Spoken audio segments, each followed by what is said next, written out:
This is our homily for Sunday, September 7th, the 23rd Sunday in Ordinary Time. A 65-year-old woman had a heart attack and was taken to the hospital.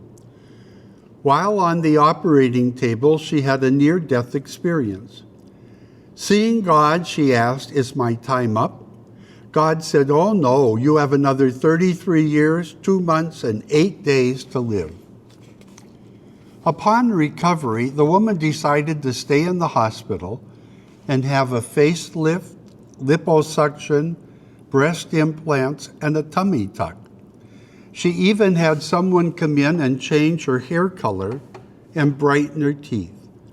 Since she had so much more time to live, she figured she might as well make the best of it.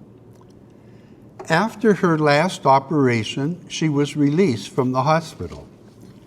While crossing the street on her way home, she was struck and killed by an ambulance.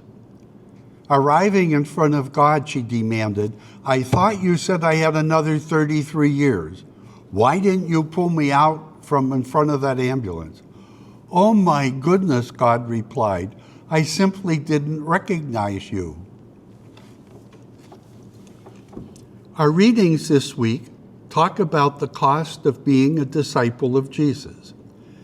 Just as the woman in our joke put all her energy into repackaging herself, we are called to put all our energy into being disciples. Using hyperbole or exaggeration, Jesus says, "Hate our family members." Matthew's words give the true meaning: the one who loves his father or mother more than me. Jesus is using an attention-getting analogy to tell us that being his disciple needs to be the defining element of our life. What does this say to us today? In our country, the number of Catholics has remained almost steady, but only because of immigration. The largest denomination after Catholic is former Catholic, many of whom are nuns, that is, not affiliated with any religion. Of those who identify as Catholic, fewer than 1 in 4 go to Mass or participate in a parish.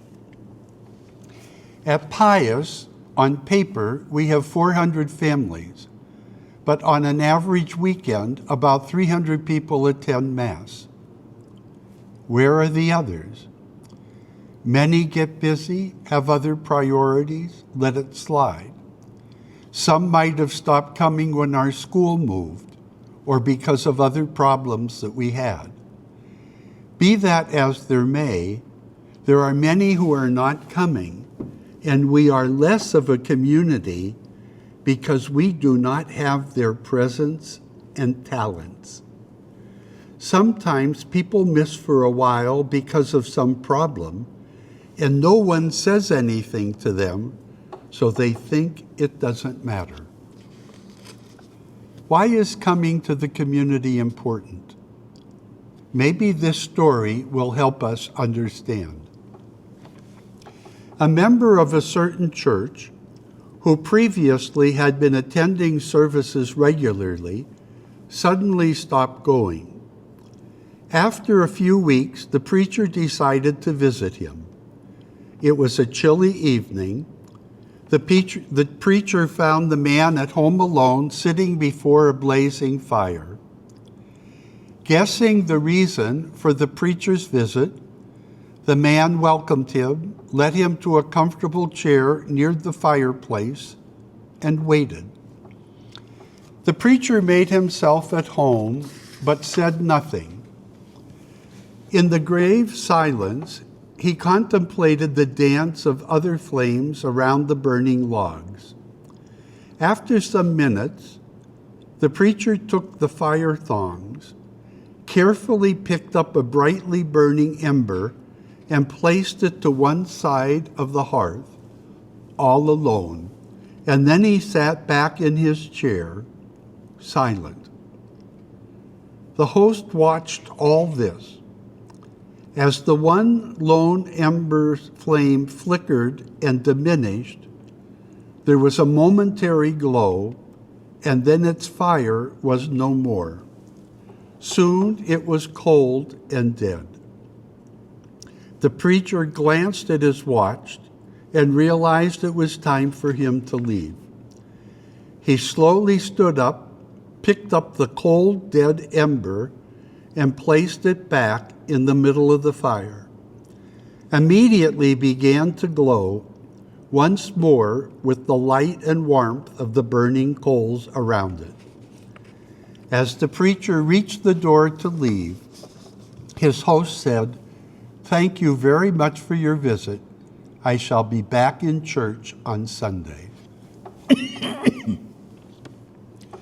The point is, community sustains us in discipleship.